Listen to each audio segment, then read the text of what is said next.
Upo ka pa.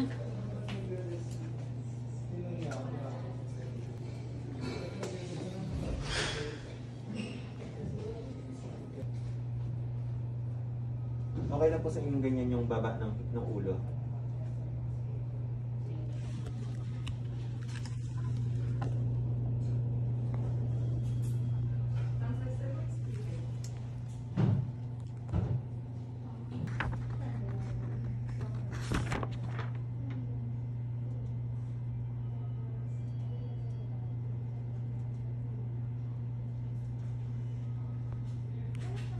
Siya naman po.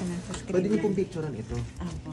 Tapos ang interpretation, yung printed na yan, ibibigay ko sa inyo after po nito. Okay. Mga 10 to 15 minutes po, piprint ko lang siya. So, below sila lahat ng 7. Opo. Consistent naman po ang kuha ko. Below 7 lahat. Nag-range siya sa 5 to 6 naman. 6.0, 6.5, may 5.7. At least below 7. Ito, sa stiffness naman below 7 yung normal. Sa 30% below dapat ito. Okay.